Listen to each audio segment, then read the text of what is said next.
Yeah, buddy. You know the sound, boy. I do. My head turned and I was like, "Oh, I gotta go fold laundry." No, bro, I had my laundry sitting like in this basket right here for 2-3 weeks, bro. Like it was just so bad. I was living in and out of the basket, and then yesterday I was like, "Okay, I can't do this. Like my room is too chaotic. I can't study. I can't do anything." And so instead of studying, I just watched TV and folded my clothes. So I guess laundry is good for procrastination. I don't know. Look at that. It depends on what kind of procrastination. Some people use it to procrastinate for other things. Some people look at the laundry and procrastinate. No, exactly. Yeah, it's just a procrastination of one type. Either you use it for procrastination or you procrastinate it. Because yeah, totally understand that. How you boys doing? I've always had the thought of like, why do we fold clothes if we just gonna unfold them to wear them? Oh, Dude, you're the one who irons all your stuff the most. Bro, that's why. Like if it was up to me, like my dad used to tell me all the time, like, you gotta put your clothes away. What you gonna do? Live out a bag? If you live out a bag, you don't live in a home. I'm like, look, man, if I'm gonna put it on, then like I don't know what I'm looking for. Just shuffle through the bag. I'm glad that it's just like every boy, no matter where they were, has just had the same experience of just like, yeah, like it's on the floor, but it's like it's clean. This is the clean floor. This is the dirty floor. Like just let me live. And then a woman comes into your life, and then all of a sudden, all of that changes, and it's like, no, there's no floor clean. What do you mean by floor clean? Now I'm the one over here like, you need to fold those clothes. And she like, I am the one who folds the clothes. And I'm like, I mean, like, you see your drawer right there? If you fold that shirt and put it over there, you can have more space right there. You know whose laundry's not lifestyle. You know whose laundry's not done right now, and whose was done? I'm not gonna say because I don't want to get in trouble. But listen, I learned. All right, I do my laundry now because if I don't do it, then I'm in trouble. But anyways, 14 people. I think we can get started. Billy Blitz Pod 108. Sammy Sleeves, right? 8. Bradford wore number 8. Seven. Seven. Damn it. Yeah. Who has been number 8? Dude, I've been off. Chauncey. I guess it can be the Jalen Hurts. Oh, you said 108. Yeah, Chauncey. D-Jax and Chauncey. D-Jax and Chauncey. Oh, yeah, the D-Jax of every episode. I forgot. Oh my gosh. So, well, I guess no, only for the first 10. Yeah, well, because after this it'll be Carson. It'll be 10, 109. So that's D-Jax and Foles, and then once we hit 11, that's Carson. Yeah, that's what I'm saying. Yeah. Well, AJ, but Carson for the real sickos. Carson for Shavin. I still won't let her live it down all the way through. She's real for that. But some of you might have seen Quell's tweet. Speaks to today. Quell was doing prep for the pod.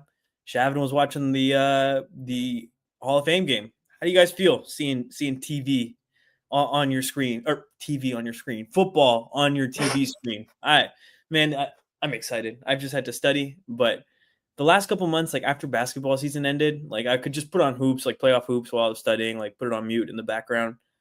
It's boring, bro, without having sports in the background. And now I can put on this awful game right here.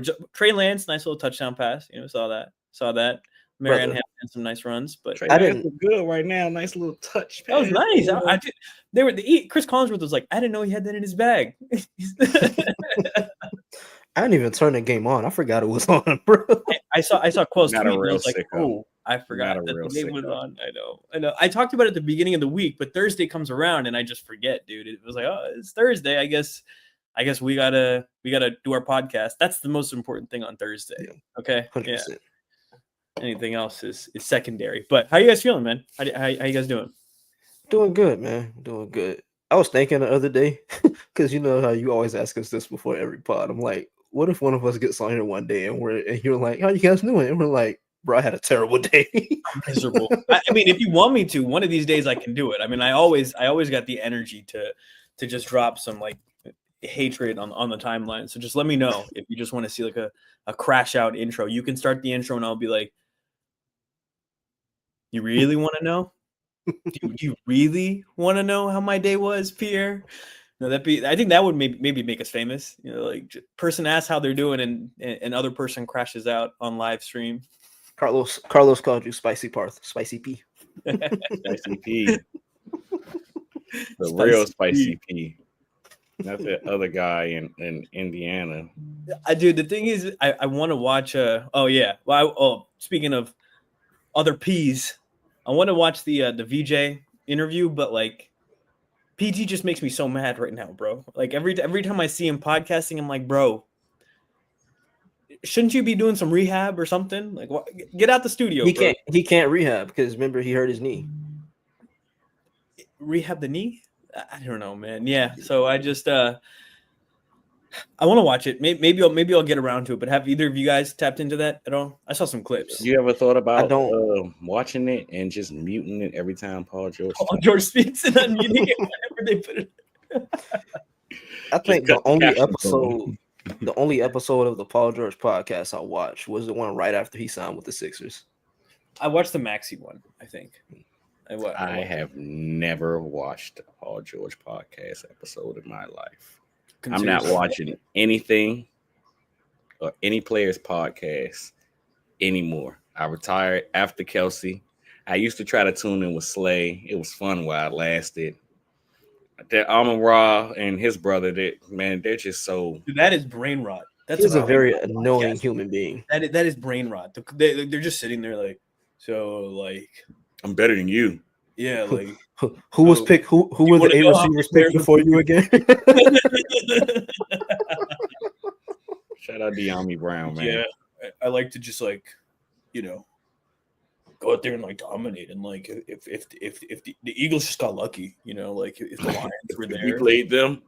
We would have happened. It would have been different. They didn't play us, bro, and that's just what happened. Bozos, I'm Quell.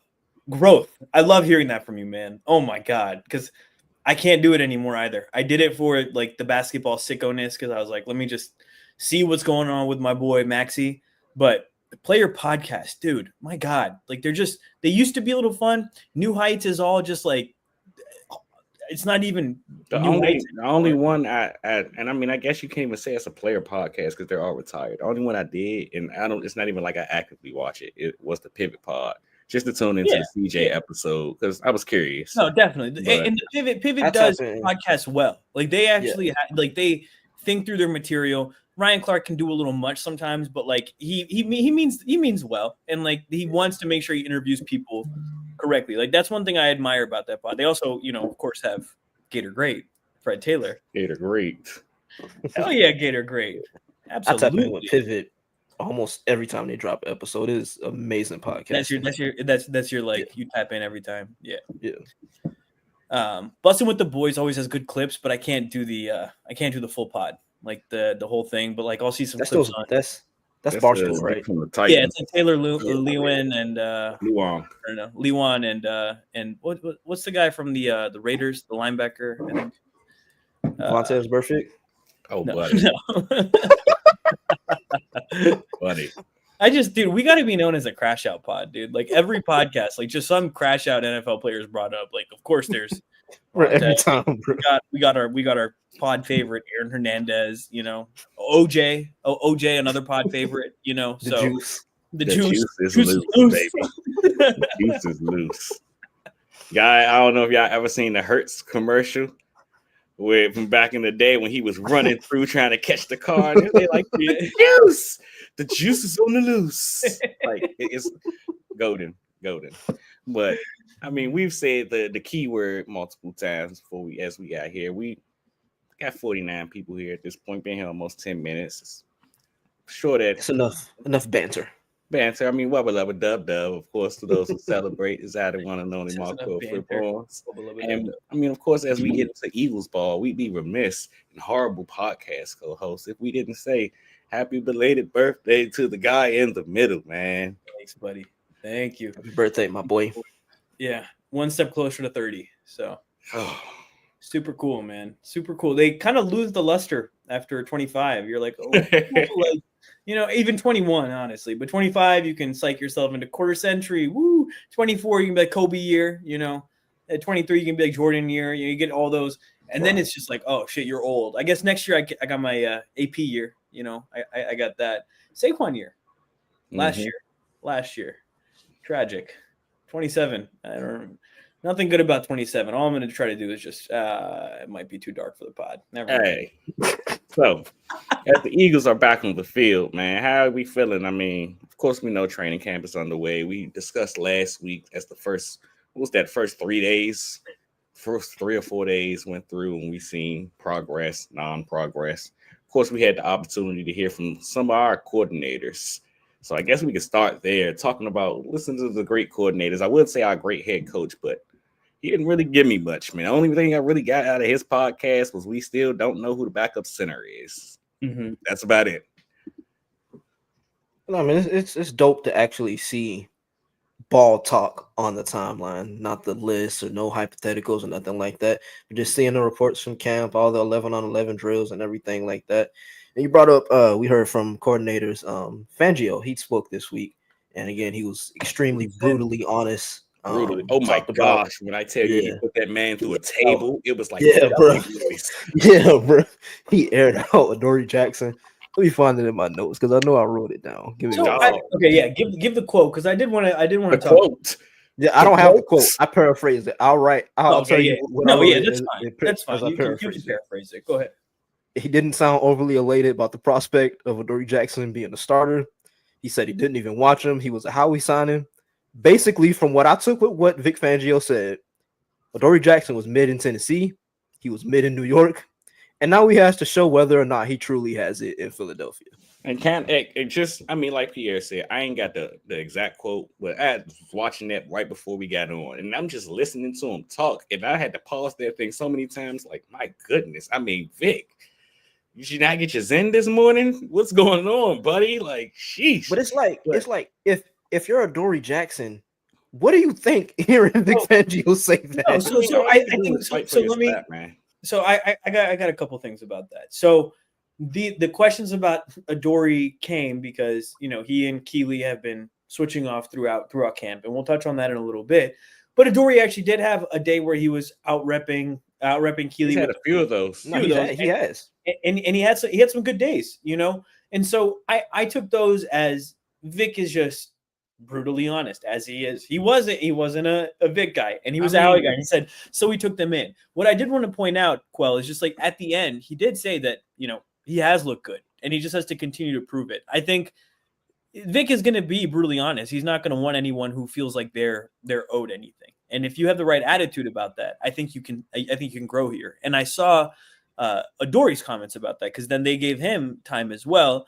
And he spoke about it. He was like, it's fair. And I like Vic. I like that he coaches tough. I think it was Dick LeBeau who was his coach in Tennessee early on, but he said he reminds him a lot of him, of just like tough coaching. He's going to just be honest. Huh? No, yeah. Right. Yeah. So he just said he understands that type of coaching and he can accept that. So, at the end of the day, like we just want the most successful person there. Whoever's going to be the best fit is going to be there. And I just think this battle is far from over. Yeah, I agree. But just kind of like Pierre said, if you're Adoree, how do you feel? Like, man basically said, like, they gave him an opportunity to clean it up. And he doubled down and stomped on. He put the jack out, stomped on it a little bit. It was like, yeah, it's out now. Like, he basically said, like Pierre said, how he's signing. I didn't watch any film on him. I mean, I did watch some back in the day. From what I know, he's a quality player. And he's at a spot where he can really, he should be able to showcase what he could be. Well, he's in a spot where he has to showcase what he can. And then they double back and ask him the question, basically, so why do you think that this team is the spot for him to showcase what he can be? And he was basically like, oh, I didn't mean I think that this team is the spot. It's where he could be and showcase that. I just mean that he's at the point in his career where he basically he needs to. Tennessee didn't re-sign him. The Giants didn't re-sign him. And he went to Carolina, but Carolina didn't re-sign him. Like, I think that's all fair, and he did kind of just rag on him, and that's why a lot of players don't like Vic. It's pretty clear, that's why the things ended the way that they did in Miami. He can just kind of have that type of personality. But I just again go to Keely's responses when he was asked about things in his press conference, and I was just impressed that he just kind of was like, okay, like, I understand I'm going to get coached hard, but he thinks this is a place where he can figure it out. He talked about the cornerback room and how like he actually loves his cornerback room because they all want to help each other. It's not like they're gatekeeping anything. They give each other pointers on their technique and they ask each other good questions and things like that. And he said that's just the vibe on the overall team. So maybe Vic might not feel that way, but Adoree does, and chances are he probably makes the roster. He might not be the starter, but he's probably going to make the roster. So I think it'll just be interesting to see how this battle continues to play out. Yeah, I'm pretty sure he makes the roster. That isn't the part I'm concerned about. It's just more so like kind of like what I'm harped on. I believe it was last pod where just getting some of that production that we lost from some of the players exiting out. And I mean, we joke about Darius Slay, and I mean, he was an important piece to the team. But when Darius Slay went out, Isaiah Rodgers was the first one up, and Adoree Jackson should be, or he's supposed to be this year's version of the Isaiah Rodgers. Even if you don't win the starting position, you'll probably be the first guy up should something happen, or if somebody goes down or something of that nature. So I need you to be ready to play. So it is a circumstance of, while we like to joke about Vic likes this guy, he doesn't like this guy. You can tell by how he talks. And I mean, some of that is true. But for the most part, it is just tough coaching, letting these players understand that, like, I don't think you're kind of ready. Like, even listening to him talk about Mac McWilliams, and we spoke last week about how highly he spoke about Mac. And when he was asked about Mac again this week, he was basically like, he loves his skill set and his quote unquote football savvy, but he basically needs more seasoning. You can tell that he's unfamiliar with this scheme. So there are times where he's out of position or does something where Vic's probably like, come on, man, that's not it. But I do see a vision for you. So as long as you can just understand and take to the coaching, which I don't know if we talked about it here or if it was just a tweet that I seen, but it's probably why a bunch of the Alabama and the Georgia guys love it here, because they worked under Kirby, they worked under Saban. This is what they've come accustomed to, this kind of coaching. So this is nothing new to these guys. Yeah, no, absolutely. And to that point, I think that's why, like, Howie's kind of employed this strategy of drafting guys from the SEC, leaning on guys from Georgia, from Alabama, guys who've been around hard-nosed coaches who can kind of, not necessarily disciplinarians, but like we say, like the no-nonsense type of guys. I don't know. I feel like I think it honestly has just been a happy coincidence, because they wanted Vic for years, but they couldn't get him. And it's not like Gannon was super tough. He's Mr. Pew Pew shots, explosives, but it's turned into this perfect storm, right? And then now they can double down on that and be like, no, we want these guys, because they saw what it built, right? Like they had their cohabitation matrix. They had that, they had the blueprint with Jalen Hurts. And then from there, they kind of employed that everywhere. And it kind of worked out for the team. As I'm saying it, I was like, it's kind of like they kind of saw like what he was made out of, and then they were like, oh, maybe we should have a bunch of guys like that. Yeah, maybe that would be good for this team. And for some reason, it worked. Kind of crazy when you think about it. But all the time and all the stuff we spent saying you can't have 53 Jalen Hurts, they was like, you want to bet? Why don't we just do that? If everybody else is saying we can't, why don't we just try it? I don't know. So Fangio, I mean, yeah, classic Fangio press conference where he's being honest, just giving good feedback. Any more on Fangio, or should we move to Patullo? The only thing left I have on Fangio personally is it sounds like it's as we've mentioned before, but a heavy competition at the edge. I mean, we'll really get into the nitty-gritty of it once we get into camp, but he did mention, of course, the obvious, Nolan and Jalix, but he said behind them, I mean, the word competition, based on how he explained it, has been interesting, because he's basically said nobody's done anything wrong, but nobody's done anything right either. So, and I mean, I heard Josh Uche had a solid day the other day, but probably one of a few. So just seeing how everything continues to come together. I have high hopes for one of those guys becoming a quote unquote 1 year darling that the Eagles love to produce. All right. So we can move on to Patullo. The only thing of note that I kind of remember that he talked about was just how more vocal Jalen's been in the offensive room in terms of like protection calls and kind of how he wants to see the off or what direction he wants to see the offense go and just different things of that nature. I thought it was kind of notable. Well, I guess before I get into my Kevin Patullo, off brand a little bit. I don't know about you guys, but for me, especially coming from where we've been all these years past, it's so refreshing listening to Patullo and Fangio speak because it's like you got Patullo, and I hope it stays like this because Nick was like this for a while, and it's kind of died down a bit as more experience. The excitement. They broke him. They broke. That's exactly what happened. They broke him. And I hope Patullo can stay the same way. Where I mean, you can just hear the excitement, the passion as he discusses some of these things. It's fun listening to him. He hasn't quite. I mean, we ain't playing real football yet, so he hasn't quite reached the point where I'm like, all right, dial it back a little bit. You're giving too much information, but he's giving just enough for you to feel very understanding of what's going on. And I mean, just to start kind of with the conversation we ended at the last podcast of what does the Eagles offense look like? And how I said, well, please just don't go out there and try and reinvent the wheel. Well, he came out and said, that's right, what we're not going to do. I think the Eagles offense is still the Eagles offense.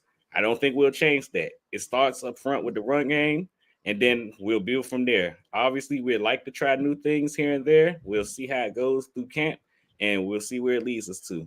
Sounds very Vic Fangio-esque if you ask me. But just hearing him say that was a breath of fresh air for me, basically. Like, look, I know what got us here. I'm not going to change it up too much. And then he kind of gets into the whole, they asked him about Jalen as a runner. And some of his responses were very interesting. It seems like it's going to be pretty situational, but much like Saquon, they asked him about Saquon workload. Jalen the runner and Saquon the workload work hand in hand in terms of, I mean, we're going to monitor it, but at the same time, if they tell us they want the ball, they're going to have high consideration. We're going to consider what they're saying a whole lot. So he said if Jalen's going to let us know what he wants the ball in his hands. So when he do, we will give him the ball. But then what also stood out was him mentioning the improvements of how quickly the Eagles should and could get to the line of scrimmage. I don't know if you guys remember last year about how Lane Johnson, he kind of, I don't want to say he complained, but for lack of a better term, he complained like that could be part of the reason that could make the offense better. We spend so much time getting out of the huddle, trying to get everything together. We look up, it's 4 or 5 seconds on the play clock. And Patullo basically mentioned how, in general, I think tempo, first and foremost, puts as much stress on the defense as possible. And it's something we want to continue to do. And it's something that can help everybody. It was kind of more sounded like the opposite of what we were last year in terms of, well, let's get to the line quickly and all the deciphering of the defense that Jalen, which I do, it was kind of up and down for me because it's like, well, a lot of the late into the play clock was a Jalen Hurts thing. So I don't want to neuter Jalen Hurts. You want him to get there and still be able to go through his process like he does. But at the same time, it's not such a bad idea getting up to the line at 20 seconds. So you can have a few seconds to go through everything outside of the 5 and just the nuances. But it was really good stuff in his press conference to take from it. Yeah. And so just to kind of rebuttal your first point when he was talking about Saquon and how the offense is going to stay the same and everything like that, Saquon Barkley had, I think it was it over 500 or over 400? One of the two, but total touches last year. I don't know how if he can repeat that, right? Like, we talked a lot about the workload that he had last year and kind of the wear and tear, and we saw him check out of games for a little bit periods that time last year. I don't know if that's repeatable, and of course, your identity is going to be. I think that's exactly why it's exactly. repeatable. I was about to say the same thing. He was taking breaks last year, dude. He wasn't even in like superhuman shape. Like we were talking about, like every time Saquon has a long run, he has to step off the field. Like the fact that he did that and was still able to take breaks lets me know that, yeah, it's repeatable. They said that how he was he's very aware of his body. He's very in touch of, all right, it's time for me to get off the field. And then when he do, we've seen there were drives where we sitting here like, well, we know you, Pierre. Why the hell is Kenny Gainwell keep getting the ball? And I mean, in all honesty, it was probably Saquon Barkley sitting there like he's already talking about Will. Yeah. He's already talking about Will doing that. Like he has no problem with that, and so he'll take himself out. But yeah, the touches add up. It's not like we saw it like 500 touches. Like it didn't feel like 500 touches, to be honest with you. It felt like probably 300, but he just kept getting the ball in different ways. So you know, I think it is repeatable. But anyways, moving over to training camp, we can start with the cornerback battle because we talked about that a little bit, but it's been back and forth between Keeley and Dory. Dory Jackson. I kept wanting to say Debatable Isaiah guy, Rodgers. huh? He brought up Isaiah Rodgers, and I was like, okay, Isaiah Rodgers? No, it's not. And Adoree Jackson. Keeley basically has had some good days and some kind of not great days, and he's just kind of had plays made on him, and it's sometimes just the luck of the draw, man. Like he's going up against AJ a lot, and that's what's going to happen. I don't know, Adoree, man. I said, I don't know, man. Like I was just, and I'm glad you said that because I did want to mention my tweet that it kind of, I don't want to say went viral, but it was kind of all over the place. Don't get it wrong. Flex. Me saying that AJ Brown has been taking him to school is not me saying that Adoree Jackson has been having a bad camp. I mean, not Adoree Jackson, Keeley Ringo has been having a bad camp. Actually, it's been quite the opposite, with the exception of the Terrence Marshall catch, that 20-yard went down the sideline. Keeley Ringo has been really good. It sounds like he's, as I can't remember what reporter it was, but as one of them put it, he's been running routes for receivers. Like he's been in position, it's been tight coverage. And even on AJ Brown, it's been the same way. He's ran the routes for AJ Brown. It's been tight coverage. It's just he cannot stop AJ Brown from catching the ball. But I also noticed in that tweet that it all, like, Keeley has had the athletic ability, that the issue that he's always had, that has, it could be just because it's AJ, it could be just because he's still figuring it out, but it's the timing of turning his head.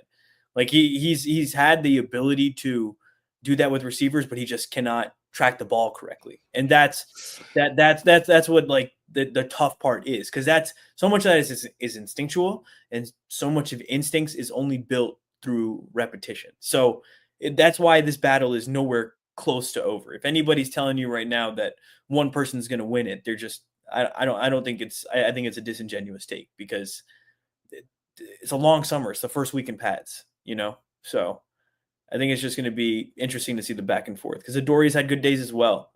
So yeah, I don't know. I want it to be Keeley because I think it gives you a little bit more physicality. But if Adoree is the person who ends up winning the job, then that's the person who ends up winning the job. I mean, you honestly speaking, realistic question for both of you guys. And I hear what you said, Parth, about the physicality, and you've mentioned, I know it's true because you've mentioned it all summer. Do you guys want Keeley to win because he's the younger? Basically, if he wins, you got something in place long term, compared to if Adoree wins. I mean, I don't know if you're going to bring him back. Yeah, how do you sign him? Just a continuation. Yeah. Is that part of why you want him to win, or Absolutely. Is it the just best player on the field? And I think best player is Keeley. I want best player on the field to win in general, but if that best player were Keeley, it would make our financial lives a lot easier for the next couple of years for the Eagles, and that's definitely, I don't know if you can even separate that from the conversation, because it's such a big part of these conversations now. Isaiah Rodgers got some time, and he even got paid a ton of money to go over to Minnesota. So, the cornerback market, the way it is, I don't know, man. I would really want it to be Keeley because of that as well. Yeah, and I think for me, you look at Keeley and his fit in this defense, cornerbacks in this defense have to be able to play the run, right? Like we just talked about it. Like Keeley, he's a physical specimen, right? Like the height, weight, speed kind of combination that he has, it's uncanny for guys that are his size, right? And so, yeah, the financial implications are there too, but I think Keeley's also the better fit for the defense. I think in the ideal world, but we've seen it work with like a guy who's not the most physical guy. Like Adoree Jackson's play style's closer to Slay than it is Keeley, right? Like we can all agree on that. And Slay was able to make it work. It was frustrating at times, but if he can get the turnovers, Adoree Jackson also has the return ability too, right? Which I like to think that's because Vic is pretty stubborn old man. Wow. He could be stuck in his ways. I do think Vic is pretty compromising, or not. That's probably not the term that I'm looking for, but he's understandable. He's willing to work with you. He understands that, well, with Slay, I'm probably not getting the best tackler, but what he can do in coverage for this Yeah, you scheme call your works. defense Right. different. I can do a whole hell of a lot of like it makes calling cover 6 easy. Mhm. So maybe, but it's kind of like is the juice worth the squeeze? So Yeah. one of those kind of guys have What is it for you? What is it for you? The answer to the question I asked? Yeah. I mean, probably neither. I personally, in my own personal way, I just want Keely to work because look at all these Georgia guys here. It's like they have a thing going for it. I mean, don't if it ain't broke, why fix it? And I Paul's mean, a fan of the storyline. yeah, Everything I'm always is talking about wrestling. storyline. Everything is wrestling. Storyline over here. I'm like, okay, I'm with it. Like, don't break up the faction yet. What are we doing?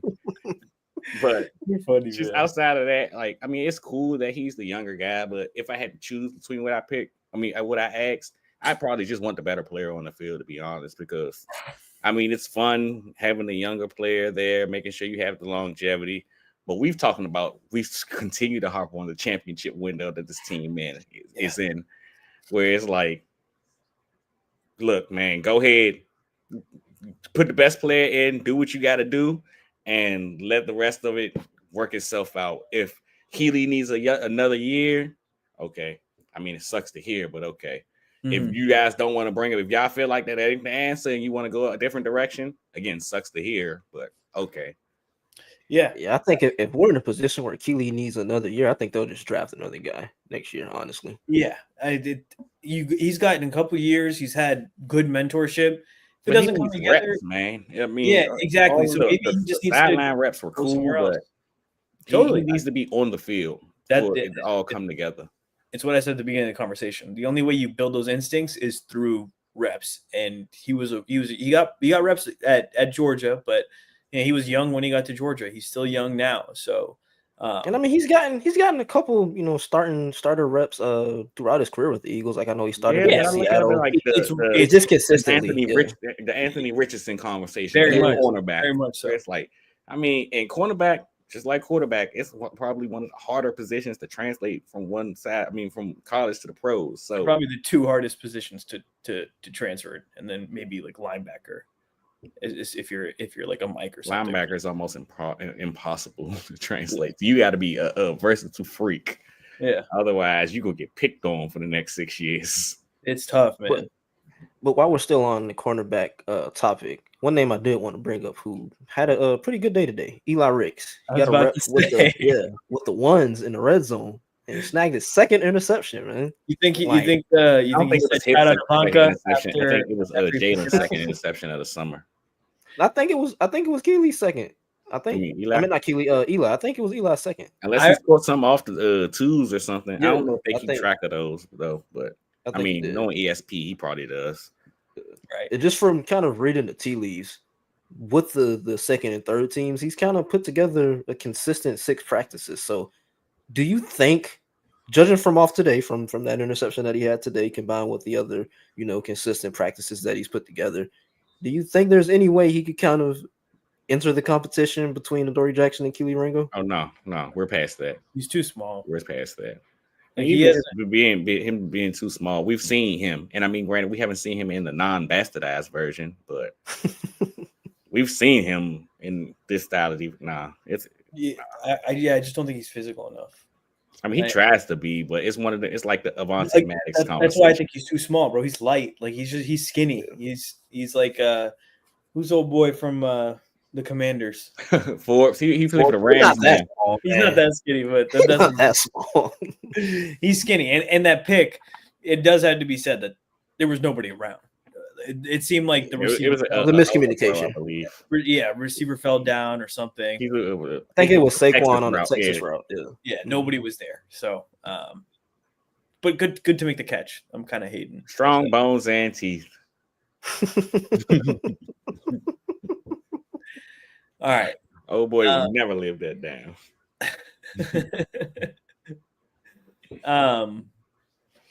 Let's see. Training camp. Also, Ajama had a big couple of days. He's kind of been cooking there, and a lot of the cooking has been done against Tyler Steen, which has been mentioned. So I think the debate that's been happening is is Tyler Steen bad, or is Moro Ajumma just that good? I think I Moro. think he's that good, man. As a pass rusher, I think Not Moro's even just that good. Man. Oh, brother. Like, I mean, you know how I feel about him as the pass rusher. We talked about him and how early in the year, I think it was week 2 against Atlanta, they were supposed to have it's a pass rusher situation. Put your best pass rushers on the field, and he was one of the best 4 on the field. So, I mean, they clearly value him as a pass rusher. But even listening to Vic talk about him, they asked him, I think he was the first question that came up in the presser, where it was just how you feel about Moro, and he was like, I mean, he used to be on a little lighter side, but he's played very important snaps for us. He's gotten reps, he's gotten better, and I think he will continue to keep getting better. He should have a very good year for us. And between listening to Vic talk about him and then listening to some of his responses through practice, I mean, I don't want to say it's not a surprise, but I mean, it's kind of like an Eagles thing to do. We talk about how the Eagles always invest in offensive and defensive linemen, and I think like it's kind of like a running joke to me at this point, where that young defensive tackle. I mean, last year was Milton. Somebody before Milton. Who got paid before Milton? It was Javon, but I mean, he wasn't. I mean, he could still technically be called young because when he got here, he was really young. Yeah, I think he was on his first contract. I mean, second first contract. Yeah, I was gonna say he was like a 3rd or 4th year player. Yeah, but like they get these young defensive tackles paid, so it doesn't surprise me. Like they kind of just load up on the talent, get guys that are underrated in the back end of drafts, and be like, look, we got an extra guy right here that's going to play a lot of snaps. That wouldn't surprise me. They draft somebody else next year. Ty Robinson, the next guy too. Boom. Right? Like, that's what they're talking next guy about. Rotation, but even beyond him. And I mean, maybe not next year because they did just draft. They've essentially become a factory for everything. I was literally except quarterbacks. Literally just about to say that, like how we made the quarterback factory comment how many ever years ago, but they're literally a defensive tackle factory.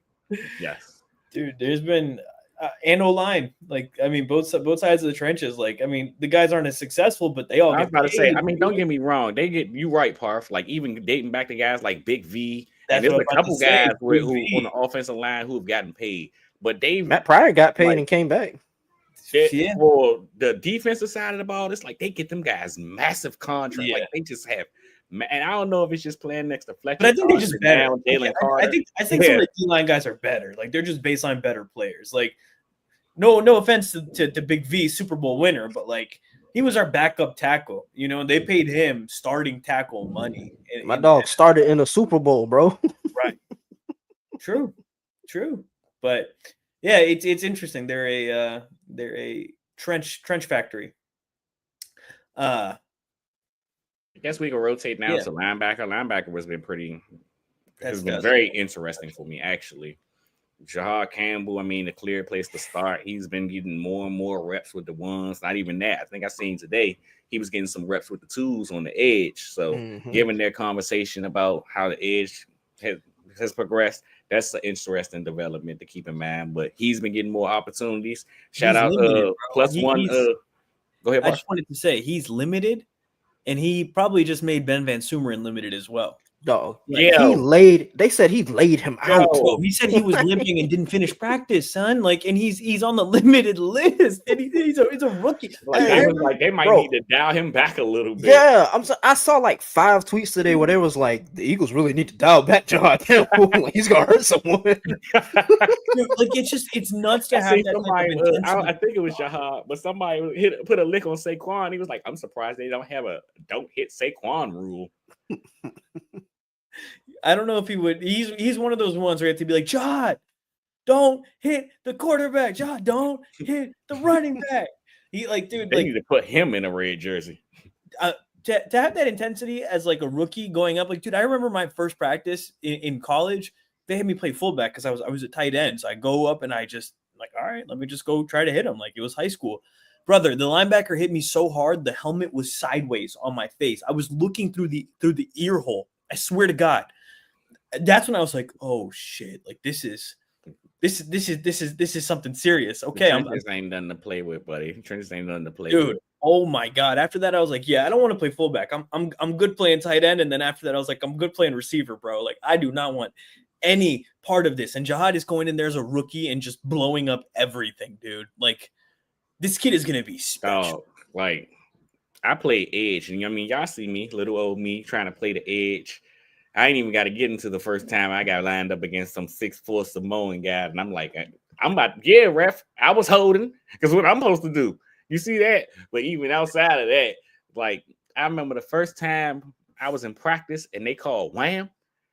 And if you didn't know what wham was, you was gonna find out that day. I'm thinking it's time to go get the play, man. I'm like, ooh, open lane. When I tell you, dude came from out of nowhere, it was like the old Spice commercial. you know the dude where he just sliding from first base all the way to home plate, just slid all the way around. I got hit. I swear I was sliding for like 5 minutes. Like, I just got laid out. I seen my lights cut off. I'm like, dog. Sometimes you gotta just lay there for a second, like, oh my god, did that just happen? You like get yourself up, jog over, act like nothing happened, but inside you're like, oh my god, I might be internally bleeding. I'm telling you. Then they want to drop me in coverage on the next play. They get mad at me because I give up a score. I don't know where I'm at, bro. Like, I just don't want to be on the concussion protocol, so I ain't gonna tell y'all. But I don't know what's going on. Bro's still trying to breathe, and they're like, "Get back in coverage. Get back in coverage." All right, so we okay. Oh yeah, the linebacker conversation. I'm sorry, Quell. Go on. +1 for Pierre. Big day for Smile Mondon, sorry. But big day for Smile Mondon sounds like he was all over the field, blowing up, running plays, which is the big thing for me. Because for me, Mondon is not even just the size, but he's a coverage backer. That's always been his forte. So to hear him playing downhill and making plays in the backfield, it's fun to hear. It's very fun to hear. Like it sounds like and I mean, of course, I didn't mention them, but we hear the great work that Trot has done. Yeah, Vic got asked about him. He said he's done a really good job. He's not the player from that. He is far from the player that he was last year. Right now, like much better, much better. Yeah, he seems like his ability to like diagnose and like the whole IQ aspect of it. Like he's where you want Jahad Campbell to be mentally. Like if you could combine Trot Jr. and Jahad Campbell, you'd have one of the best linebackers in the NFL. Fred Warner. Yeah, but even then, like he's still making plays, and that's the important thing. Like he has been like noted down as he's had a couple PBUs. Has he had an interception? I don't know. I don't think so. I don't think so. But a couple PBUs, couple good plays. Like he's playing well, and we need him to play well because you don't want to rush Jahad in. As good as he's looking right now, like you want him. He's still recovering. You still want to make sure that he's 100%. I can't tell, brother. I know. But you want to make sure you slow play it. You don't want him to come back, especially shoulders. Dude, you don't want to rush somebody on shoulders because you come back too early and then it's going to be a constant issue through his entire career. So good to have somebody who's figuring it out, especially someone like that. Even Nakobe, they said he reportedly looked good working out before practice. They were I think they said he was like doing the ladder jumps and kind of going through some resistance drills really beforehand. Yeah.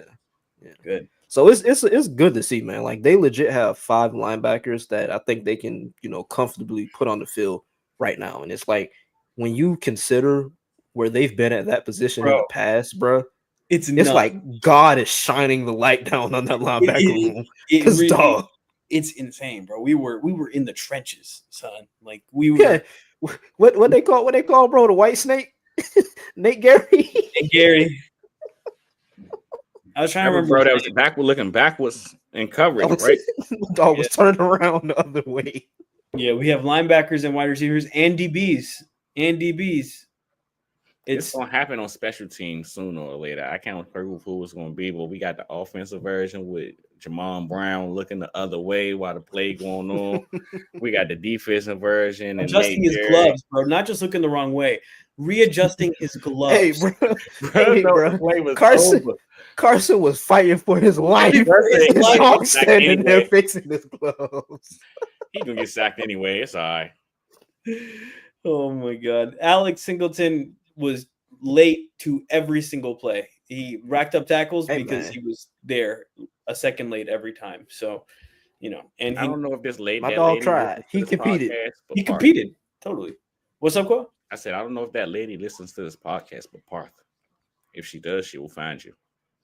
That's right. The Singleton fan.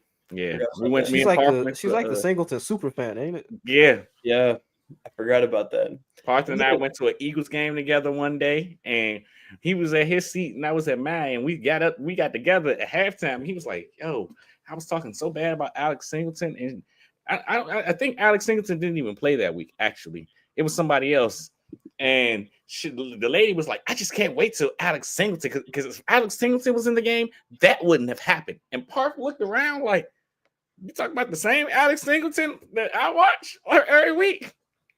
Dude, you find at Birds games, bro, you will hear the most insane conversation and just have to be like, are we watching the same game? Like, genuinely, it makes me wonder. But hey, everyone has takes.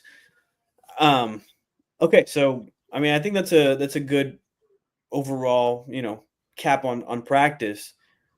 Should we do some stock up, stock down on people we think stock up and stock down? Let's start with stock down so we can end on we'll end on stock up. Pierre, you want to give us somebody? Yeah, stock down. I had Azeez Ojulari. Right. When they signed him, I would have thought that, like, of the two, out of him and Josh Uche, that he would have been kind of the one kind of receiving more, I guess, praise or whatever the case may be. But I've been disappointed by him, right? Like, I don't think I've seen one reporter who's down there kind of tweet or say that he's made any sort of impact or had any sort of like highlight play. And it's like, I know he's dealt with injuries in his career, so I don't know if maybe those are slowing him down or whatever the case may be. But I've always thought that he was talented, so it's just kind of it disappoints me that he's been virtually invisible. I mean, I can't call the card against the twos. He should be able to get pressure against twos. If Uche is, I would think he would be. I mean, but also, like Vic has said, nobody has really set anything on fire. Like, nobody's done anything wrong, but nobody. Yeah, but right, so. in Pierre's defense, it's a first week of training camp, stock up, stock down. It's based on what we've seen, right? Yeah. So I can understand. I guess for me, because I mean, mine's probably controversial in its own right too. Mine will be Will Shipley. Really? Stock down? Yeah. What? Oh. What's going? Is You gotta It's explain not, this, bro. it's some not- good Montreal Johnson carries? No, sorry, brother. He did. Excuse me. Thank you very much. Yeah, Each but article mentioned he's, some nice runs. He's by going to be an Montreal. honorable mention. He could be a stock up right next to my guy. Well, I'll wait till we get to stock up because I got Yeah. But Tell us. it's not necessarily on anything that Will Shipley has done wrong. Why it's a stock down? I just think that AJ Dillon has some fans in that building. Especially when you listen to Kevin Patullo talk. Like, Kevin Patullo mentioned AJ Dillon a couple times, just to mention the name. Like, you can tell that he has an affinity. Even when we talked about AJ Dillon, he talked about what he was surprised by what he brought to the room. First of all, he's a big guy. They asked how he's different from Saquon. He's a bigger guy. But where he surprised them was his pass catching acumen, and they just think is another element that he brings to the room with. So in a situation where I thought, well, all of the same stuff that you mentioned about AJ Dillon just now, you can kind of replace him and say, well, outside of him being a bigger guy, you can kind of replace him with Will Shipley. Will Shipley's a pass catcher, quality runner, quality pass protector. So I thought a lot of those would be his reps. But based on, I believe it was ESP that tweeted it, sounds like they've been pretty even keel in terms of how they've been splitting the backup running back carries. So it's something interesting to watch. Yeah, and I mean, you ask me at the end of the day, if you're going to ask me to decide between if they're going to be playing the same, level of football, if you're asking me to choose between somebody with Will Shipley's body and AJ Dillon's body, I'm going to choose the guy who gets called Quadzilla. Like, who just can run through multiple people. Like, he's built like a Mack truck. I remember scouting him. AJ, I was like, this not even fair what he was doing to them high school kids. His high school film is crazy, Quell. It's actually nuts. It just seems like AJ, he's never been able to fully put it all together. He gets injured so often. He gets injured so often. So I mean, between injuries and just schematics in general, I get why Green Bay drafted him, but I never seen him as a fit in an Aaron Rodgers-esque offense. That, I don't know, that was always a strange thing to me. So maybe, who knows, maybe in a more downhill attack First, he has to stay healthy because I think he missed the entire season last year with a stinger. So, and he had that stinger when we played.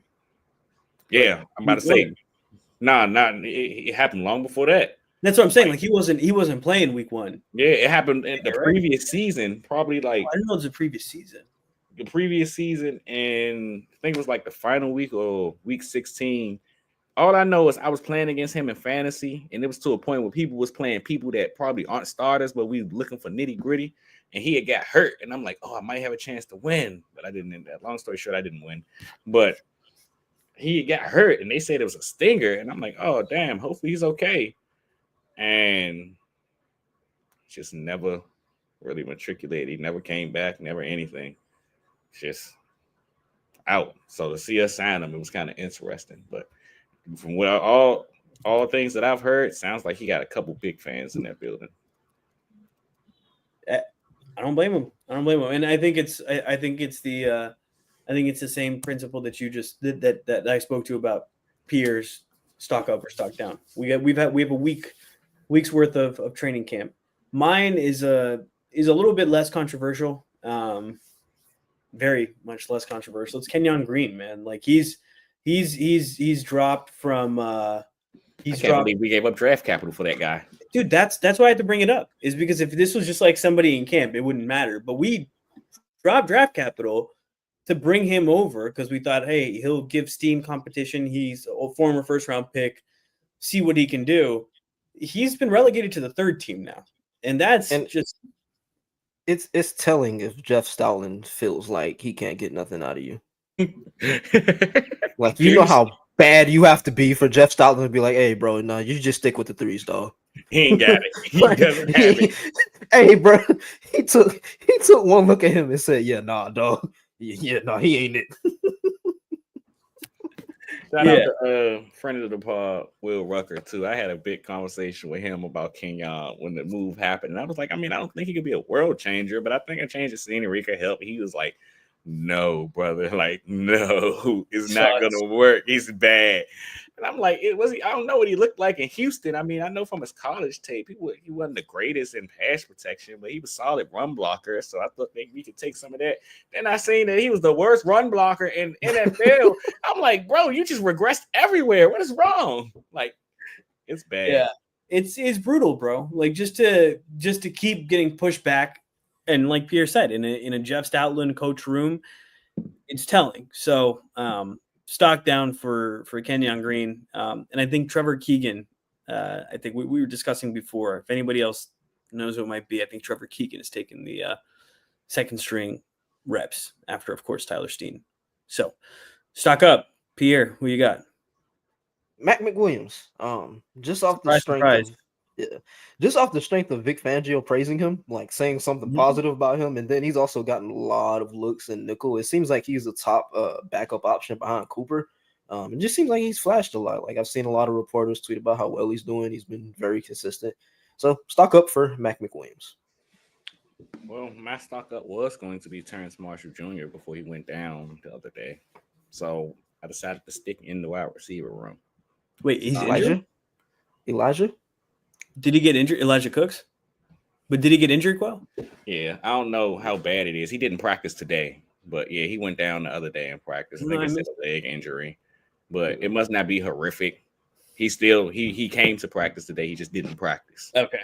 So don't worry, Q. One of my guys was out too. Makuba, shoulder injury. Yeah. He needs to get that figured out. I think it's like third straight practice missed. So shoulder injury. But also, while we're talking about injuries, Devontae's missed, I think, 3 or 4 practices in a row. Like I thought it was him and Bond, right? Yeah, I think so. Yeah.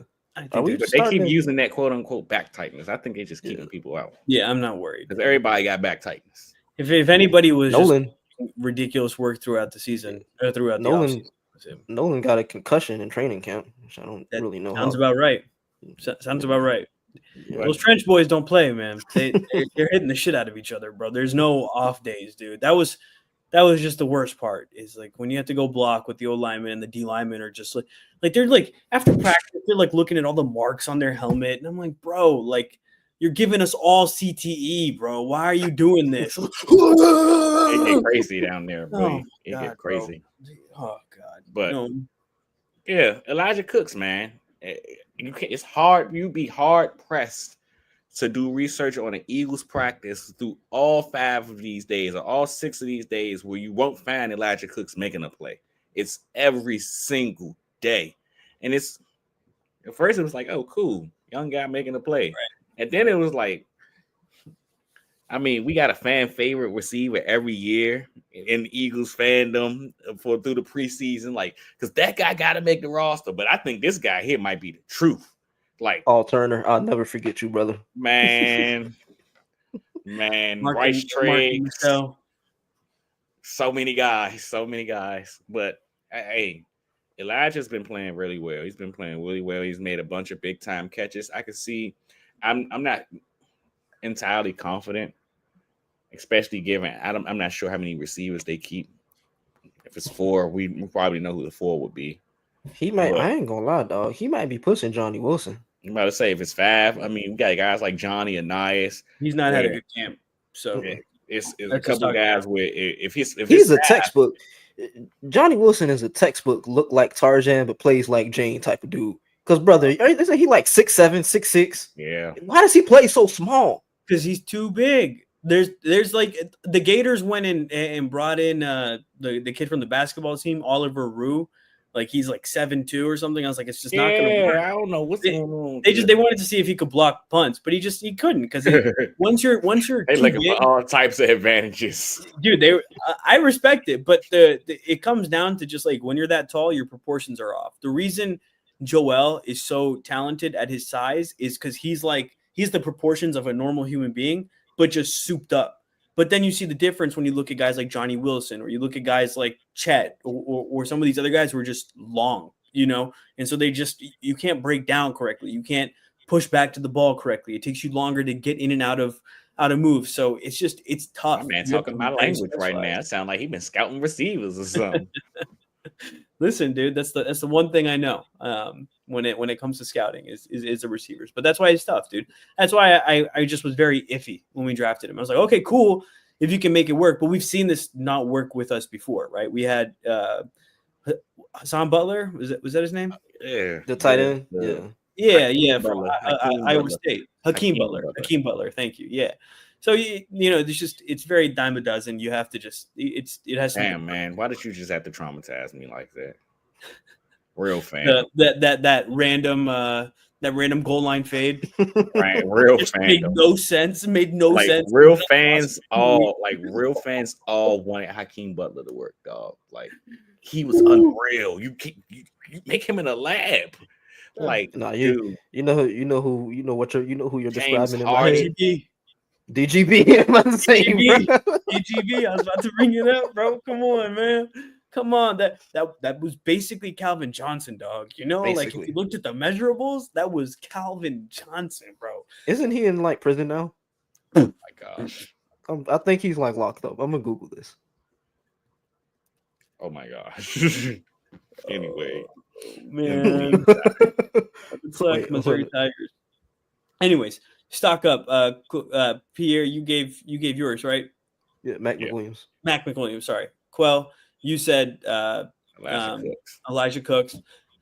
I'll go. Jihad is too easy. I think he's just kind of been tearing it up too much. I think I'll go with the cheating one. I'll go with the wide receiver 3 spot because I think Terrace Marshall, if he's injured, he's had some really good days in camp. And then, I've seen that Jahan Dotson has gotten some shout outs recently as well, in that, he trained with Jalen over the summer, and it seems clear that Jalen trusts him a lot more than he has in past years, and that, he's getting targeted by Jalen. So it's a very low key one, but I think I do think wide receiver 3 could be important this year. We were very healthy last year. You don't know how many games like you won't have. Actually, we weren't that healthy last year. You think about it, like the beginning of the season, we weren't super healthy. There were a lot of games where we were missing a receiver or missing somebody here and there. So having that shored up on the back end is important as well. So yeah, I'll go with wide receiver 3 there. But he actually did get arrested in Yeah, I'm April about to say he's not 2025. currently locked up Yeah. though. that's what you guys were looking at when I was talking. I was like, bro, they're both not listening to me. I don't know what they're looking I up. was listening, but I'm like, yeah, I'm curious. Is he in jail? I needed to know. No, it's fair. So as we're closing here, and clearly, stay out, DGB. I hope you can figure things out. But as Keep your we're, head as up, we're dog. keep your head up. As we sign off out of here, I wanted to bring up something from a Philly Blitz favorite. A true football lover, a guy we talked about. Like, if I was him, I wouldn't be doing this. But he's a true lover of the game. Can you guys tell what I'm talking about? He has so much money that he doesn't even need to worry about football, but he does because he's a sicko. Is he a player, coach? Coach. Yeah, Quell got it. Arthur Smith. So Arthur Smith at Steelers practice, they have reportedly. You seen it? Wait, what happened? They've tried out 4 personnel, 0 running backs, 4 tight ends, with John Smith lined up in the backfield. I was like, my man out there getting nasty. Real This sicko man is real hours. It's football. disgusting, bro. It's filthy, dude. Oh, dude, he might even try five personnel and just switch out the quarterback for a tight end. I mean, like, why not? Why not, dude? That's real bully ball. That's Pittsburgh ball, baby. Steel curtain football. Let's go. Talk to him. It's revolutionary stuff, dude. I love it. You gotta respect it. He's a sick individual. Dude, Look, legitimately, man, you ain't trying to get ahead. legitimately sick, but like I appreciate him so much for it, dude. I'm so glad he just gets to be an OC again. Just like his commitment to the bit is unwavering. Dude, he ran Cordero Patterson as like a running back for years. Like it was just like he just made it happen. He was like, yeah, we're just gonna is a do running back. Huh? It was just a weapon. He's whatever you tell him he is today. You're true. That's true. Is he still playing? He just They cut him. They cut him, right? That's what I thought. 2 days ago. Oh, he tweeted that. He's like, they cut the old man on his day off or something like that. It's like, damn, it'd be like that. But anyways, wait, before we get out of here, I just have to update. Avery Williams is back returning punts, y'all. Hold on. Wait a minute.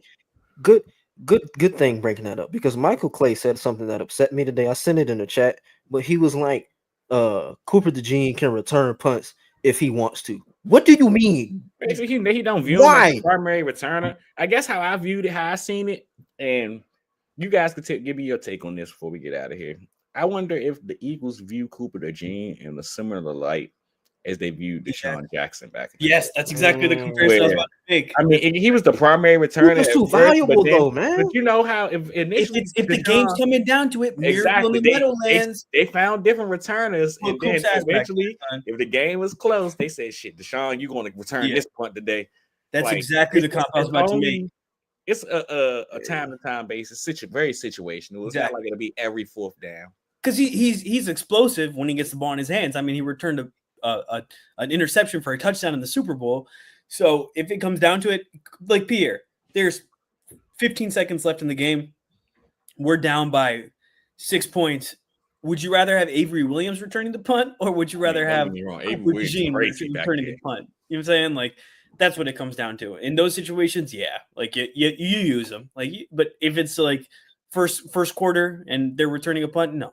I do not want to see Cooper DeJean back there. I don't care if you want to, buddy. No, like you're going to the side. I mean, I guess we kind of got a root for.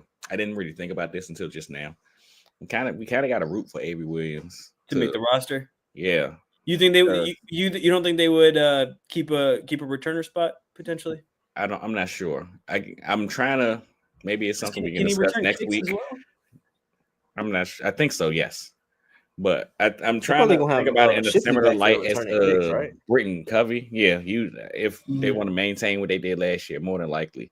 But also depending on what his role is as the backup running back and things of that nature. So, but trying to remember how they worked with Britton Covey, with him being the punt returner. But they also got to a point where they wanted Britton to actually play wide receiver because they didn't want to take up a roster spot for just a punt returner. So I guess it kind of comes down. We just had that conversation about Elijah Cooks potentially. Yeah, it's going to be like where do you give and take? Yeah. If Avery Williams makes the roster, though, I don't see Elijah making it because that's an extra wide receiver spot right here. I don't think they can keep 6 receivers. But So. he's practice squad eligible, isn't he? Who Elijah? Yeah, Elijah, that's where I see him he's being there. at the end. Because he was on the practice squad last year, right?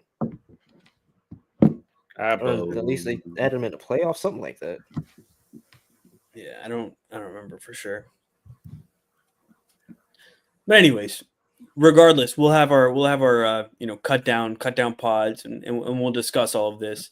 But we appreciate all. Yeah, he was on the Jaguars practice squad last year. Jags practice squad. Okay, so yeah, I don't know. We'll see. It'll be interesting to see how the roster breaks down because there's like a lot of like pretty good. Like we want to keep you on the roster, but you only have 53 spots. So yeah, these are going to be some hard decisions for sure. Any parting thoughts from you guys before we head on out of here? Y'all want to next Thursday? Y'all want to not live stream, but watch along the Eagles preseason game? It's on Thursday. Yeah. Thanks to Browns, Bengals, Browns. 1 or 2. I don't know. Maybe a half. Maybe a half. Being on stream with you guys for 4 hours, 3 hours seems like a lot, like we do it every year for the draft, like 2 days. I can do it once a year, man. I can do it once a year. You're like, look, I dedicate, that's it, and that's all. Dude, I hit my quota already, bro. I'm at the max. I'll see, man. I just sat here and talked to you guys about how my wife was watching the Hall of Fame game while I'm podcast prepping. It'll be nice to watch. You're gonna help her get caught up on these 53 men because she keep talking to me about guys that's not on the roster anymore. And I'm like, baby, you're gonna be disappointed to know that he's gone now. What? Maybe what we should do. Maybe what we should do is fourth quarter. Let's maybe we do the fourth quarter and we can get straight into our post game from there. We'll keep everybody in the audience. You know what? That's a great idea, Parth. That's a really good idea, actually. Cool. I have some of those sometimes. Very rare, but every once in a while we'll get a good one. But that's why we pay you the big bucks, buddy. The big bucks. The big bucks. It's enough. It's enough, man. Man, so I was actually going to talk to you about a race. Yeah, right. Yeah. Except we pay to be here. I'm telling you, we pay to be here. We're that much of sickos. We pay money for this. We want to talk about this. So make sure you like the video. All right. Like the video, subscribe, review, listen, rate 5 stars. You know the drill. We appreciate all. It was up to 106 for a second. I don't know if it was more than that when you guys were looking, but appreciate everybody, seriously, who taps in with us every week. Like we said, we'll be back next week. Eagles will be back next week. Go Birds, man. I'm excited. Football's back, baby. Go Birds, brother. Go Birds, baby. Stay sunny, Philadelphia, even though it was raining. It was torrential. You gotta tell me. You said you had it early. I was like, yeah. He was like, yep, it's sunny now. Yeah, we ain't have none of that down here, dog. It's just been extremely hot. Like the heat index is between like 111 and 113 degrees. Oh, I was about to complain that it's been like 97 all day, but dog. That's disgusting. It was so hilarious. Parth sent that message. It's horrible. And I'm sitting here. I just left from out to CVS. I walked into CVS. It was bright as hell.